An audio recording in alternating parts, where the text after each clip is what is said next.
Hello friends, आज दिन भर में क्या हुआ। सुबह के 3 ट्रेड्स सुपर फैंटास्टिक्स, पुट भी सही चला, कॉल भी सही चला, बैंक निफ्टी का भी कॉल सही चला। बट शाम को अगर आप देखोगे जो हीरो जीरो के ट्रेड्स दिए थे, बहुत ट्राई करने के बाद भी आपने रियलाइज किया होगा इंडेक्स तो ऊपर मूव हो रहा है बट प्रीमियम बढ़ ही नहीं रहा है। और इवेंचुअली क्या हो गया कि हीरो जीरो जो मल्टी बैगर होना चाहिए था वो मल्टी लूजर या जीरो हो गया।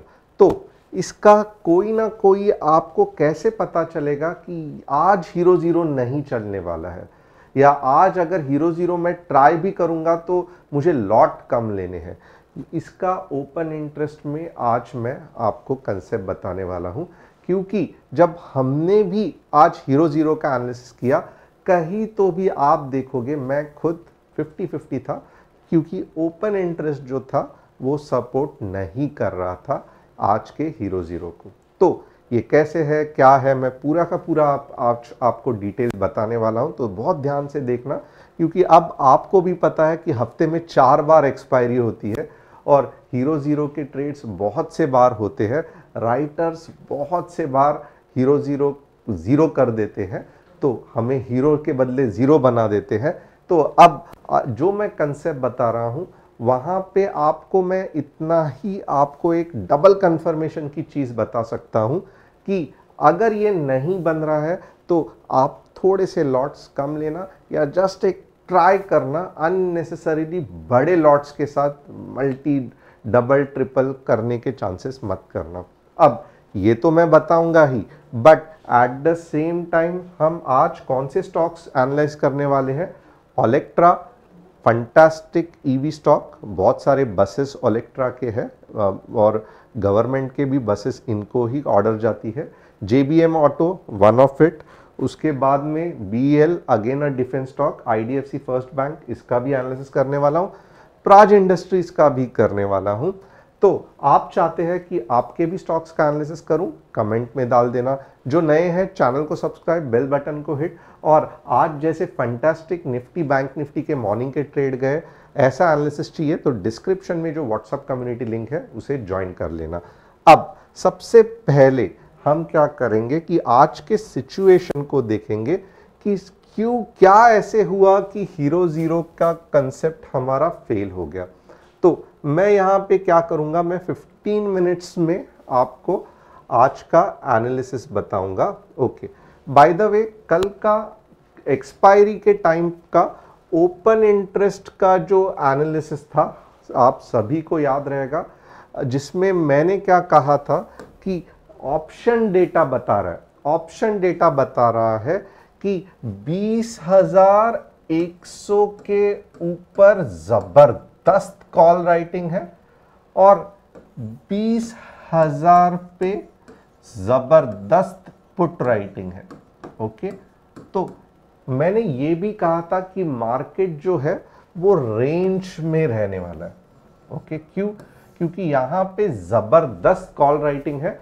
अब ये जो पूरा कॉल और पुट का जो चक्कर है ना, वो सेलर पॉइंट ऑफ व्यू से देखना चाहिए। इसका मतलब क्या है, अगर मैं इंस्टीट्यूशनल इन्वेस्टर हूं और मुझे चाहिए कि ये जो कॉल है, अगर मुझे प्रीमियम कमाना है तो मैं ऐसे पॉइंट के ऊपर उसको सेल करूंगा जहां पे मार्केट इसके ऊपर नहीं जाएगा, और मेरा जो प्रीमियम है, क्योंकि मैंने सेल किया है, जैसे जीरो हो जाएगा मुझे बहुत सारा प्रॉफिट हो जाएगा। वैसे ही नीचे के डायरेक्शन में मैं पुट कुछ ऐसे लेवल के नीचे सेल करूंगा और बहुत सारे सेल करूंगा। इसके लिए मेरा ओपन इंटरेस्ट ऑफ पुट का बढ़ जाएगा कि 20,000 के नीचे मार्केट नहीं जाएगा।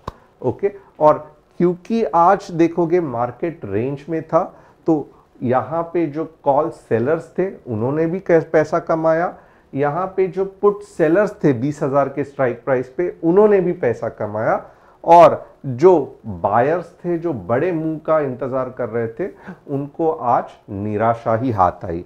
अब ये कैसा पता चले हमको कि कब मार्केट फंटास्टिक अप मूव या डाउन मूव देगा और कब मार्केट रेंज बाउंड रहेगा। तो थोड़ा सा ध्यान देना जो कुछ भी मैं बता रहा हूं।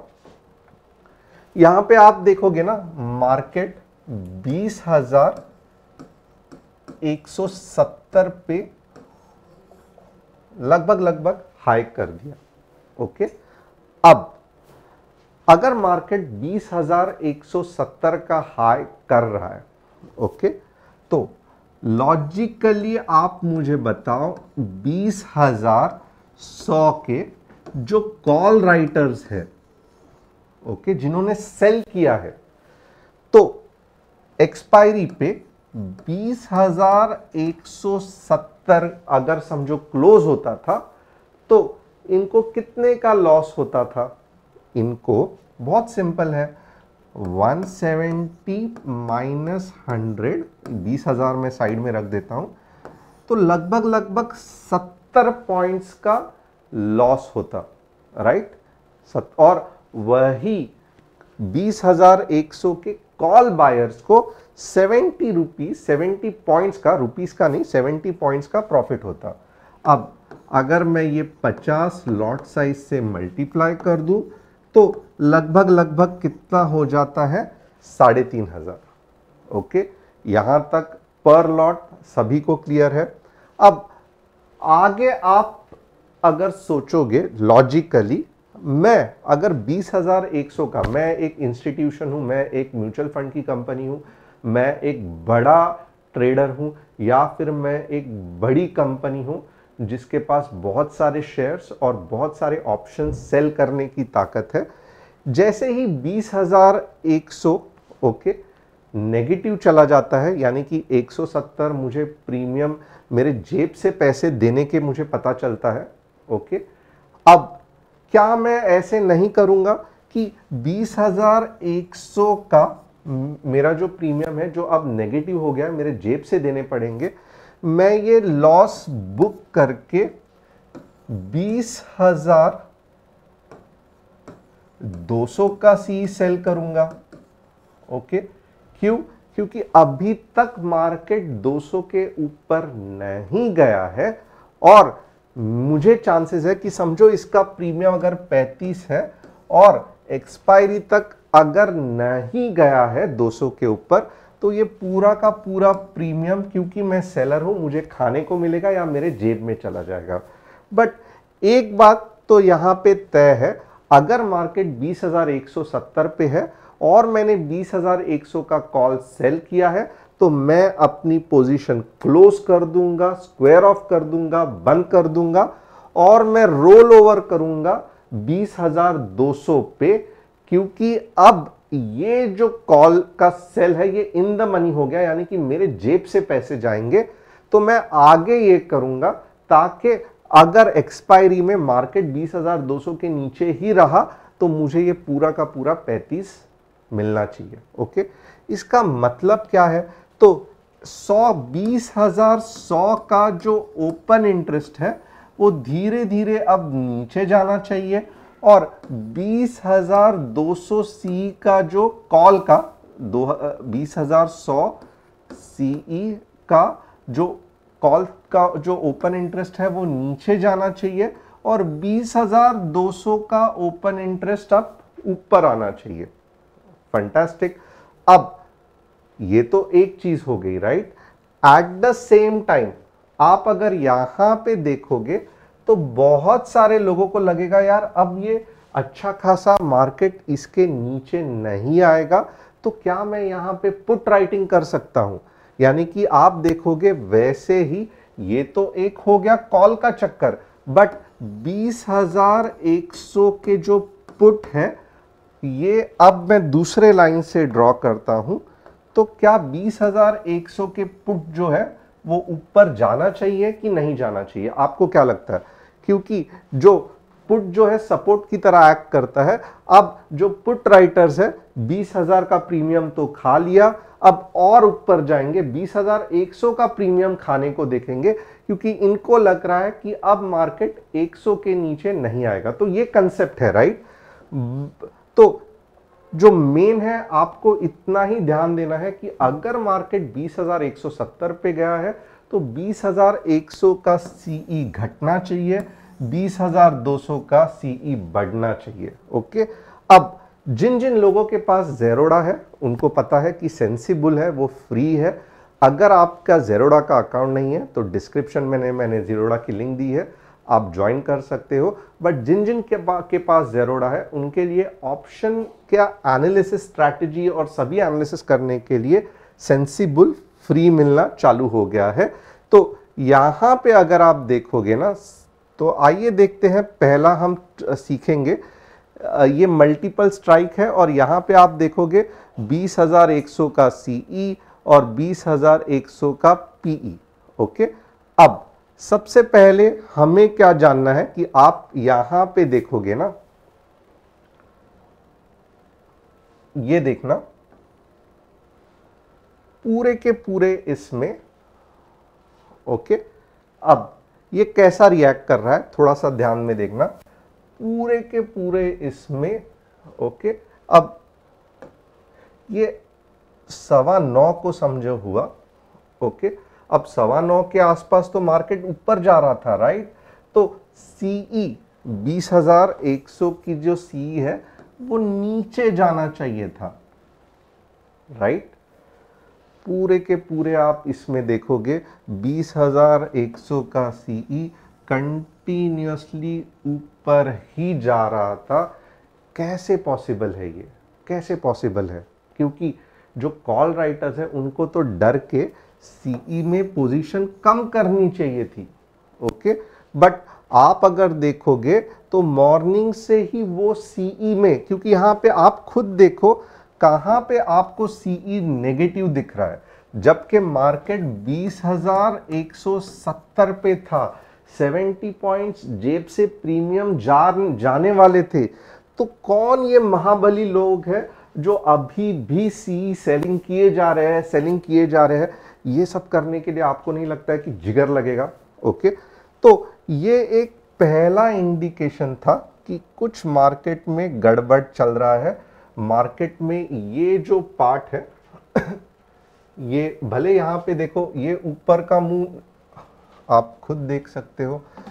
सी writers were very very aggressive, यानी कि आप देख सकते हो 9:30 तक, यानी कि ये ऑलमोस्ट 9:45 हो गया। भले मार्केट ऊपर जा रहा है, गैप अप हो रहा है, बट 20,100 का सी नीचे आने का नाम नहीं ले रहा था। ऐसे कि उनको पूरा कॉन्फिडेंस था कि हम मार्केट को 20,100 पे ही ला के रखेंगे। अब यहां पे तो एक हमको प्रूफ मिल गया। अब सेकंड आप देखोगे, ओके, ये एंड का पार्ट छोड़ दो। अब यहां पे आप देखोगे ना, ये कौन सा है?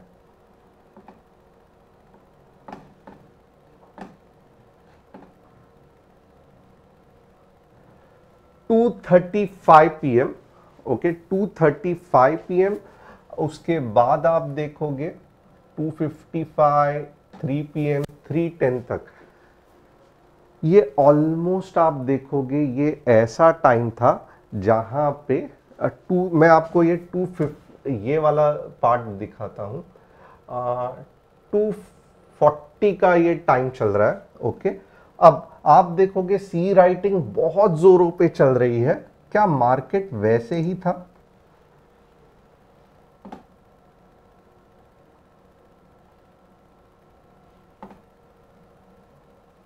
ओके, यहां पे आप वापस अगर देखोगे ना, मार्केट तो ऊपर जाने के कंडीशन में था, राइट। ग्रीन कैंडल बन रही थी। ओके, 20,101 के आसपास था।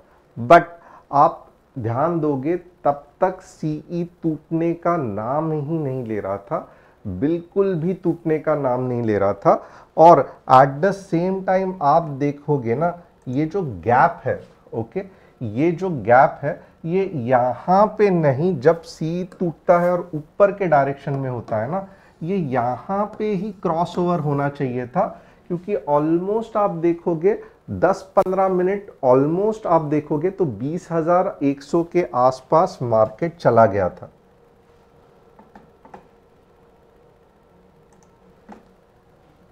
अगर आप ये देखोगे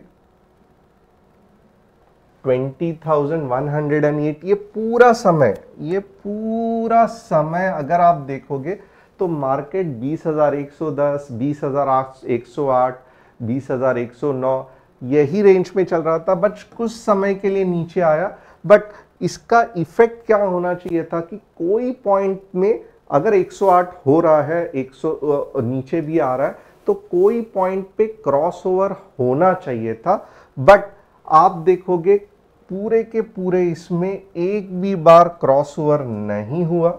ओके, सी स्ट्रांग ही था, यानी कि अगर 108 पे भी सी टूट नहीं रहा है, 110 पे टूट नहीं रहा है, 170 पे टूट नहीं रहा है, तो डेफिनेटली आप देखोगे तो पीपल हैड, जो कॉल राइटर्स थे उनका माइंडसेट यही था कि आज कुछ भी होने दो, हम मार्केट को 20,100 के ऊपर नहीं जाने देंगे। अब यहाँ पे भले मार्केट में सी की राइटिंग कम हुई, बट ये एक्सपायरी का इफेक्ट था, ना ही कि ये सी के वजह से, क्रॉसओवर के वजह से था। तो अगर आपको भी ऐसे लग रहा है, फॉर एग्जांपल मार्केट 20,150, 20,200 जा रहा है, बट सी जो नीचे वाला स्ट्राइक प्राइस है 20,100, अगर वो नीचे नहीं आ रहा है, 20,200 का ऊपर नहीं जा रहा है और 20,100 का ही ऊपर जा रहा है, तो बहुत ज़्यादा चांसेस है कि ये जो सेलर्स है ना, वो मार्केट को वापस नीचे लाएंगे। कुछ तो खिचड़ी पक रही है, ये टूटना चाहिए, ये नीचे जाना चाहिए। बट पूरे दिन अगर आप देखोगे बिल्कुल भी कुछ नहीं हुआ, इनफैक्ट ये कॉन्फिडेंटली और ऊपर जाते ही रहा। तो अगर ऐसी सिचुएशन हो रही है तो मैं कहूँगा अननेसेसरीली आप बहुत तगड़ा हीरो जीरो के एक्सपायरी के ट्रेड्स मत लेना। देयर इज अ चांसेस कि आप कॉल राइटर्स बहुत पावरफुल है और आपको मार्केट में बड़ा मुंह लाने को नहीं देंगे। थोड़ा मार्केट ऊपर जाएगा, एटलीस्ट टिल एक्सपायरी वापस नीचे लेके आएंगे। अब ये तो कंसेप्ट हो गया, थोड़ा बहुत देखते हैं कि मार्केट में कल के इसके लिए क्या हो सकता है। ओके, तो यहां पे अगर आप देखोगे ना, थोड़ा बहुत एक छोटा सा ट्रेड मॉर्निंग में ही बन सकता है। मैं आपको इमीडिएटली इसका एनालिसिस करके बताता हूं। 20,039 का आपका स्टॉप लॉस,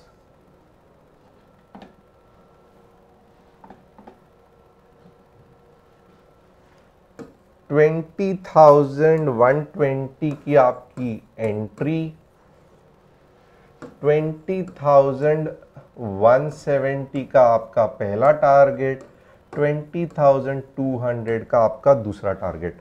तो एक सिंपल सा ट्रेड है जो आप आवरली चार्ट में, ये 15 मिनट्स में नहीं है, 20,039 का या 20,040 का स्टॉप लॉस, 20,120 के ऊपर अगर आवरली क्लोजिंग होती है तो एंट्री, 20,170 का पहला टारगेट, 20,200 का सेकेंड टारगेट। ये और फाइन ट्यून स्टॉप लॉस कर सकते हैं, बट फिलहाल जिस तरीके से ये पैटर्न बना है उस हिसाब से मैं ये कह रहा हूं।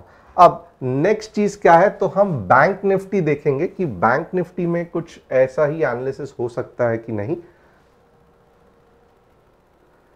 बैंक निफ्टी अगेन आप देखोगे तो साइडवेज चल रहा है, रेंज बाउंड है। तो मींस आप देखोगे 4 ये जो लेवल्स है, बैंक निफ्टी अगेन बहुत मत कंफ्यूज करने वाली है। 45,800 के नीचे पुट। ओके, अब 46,050 के ऊपर कॉल। ओके, और 46,150 वापस पहला टारगेट, 46,300 सेकेंड टारगेट। तो ये लिख के लेना, 46,050 के ऊपर CE first target, second target, और 45,800 के नीचे पीई, यानी कि आप नीचे के बारे में सोच सकते हो। मोर और लेस आप देखोगे साइडवेज है और साइडवेज में बहुत परेशानी होती है। तो अनटिल अनलेस आपको कुछ ऐसा कंसेप्ट दिखता है या बड़ी ग्रीन कैंडल दिखती है, अननेसेसरीली हेवीली ट्रेड मत करना, क्योंकि reason is very simple, loss होने के चांसेस, स्टॉप लॉस हिट होने के चांसेस बहुत ज़्यादा है। अब अपार्ट फ्रॉम दैट देखते हैं ओलेक्ट्रा, क्या कुछ हमारा ट्रेड ओलेक्ट्रा में बन सकता है। मैं कहूँगा फिलहाल ओलेक्ट्रा अप ट्रेंड में ही है, बट फिलहाल के लिए थोड़ा सा यहाँ पे देखोगे सेलिंग प्रेशर दिख रहा है। तो जब तक कोई अच्छी ग्रीन कैंडल आपको नहीं दिखती है, ओलेक्ट्रा में अननेसेसरीली एंट्री मत करना। At least day closing about this point, यानी कि ये पॉइंट कौन सा है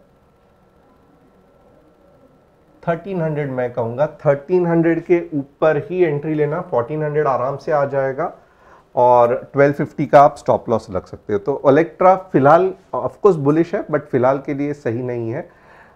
BEL का भी सेम चक्कर है, क्योंकि बीच में बहुत बड़ा सेल आउट आया था। तो जब तक अब कुछ बाइंग कंफर्म होता नहीं है, BEL अगर आप देखोगे सही है, बट फिलहाल के लिए कुछ एंट्री सही नहीं है, क्योंकि ये बहुत ज़्यादा बड़ी सेलिंग की कैंडल है। अब नेक्स्ट स्टॉक कौन सा है, IDFC।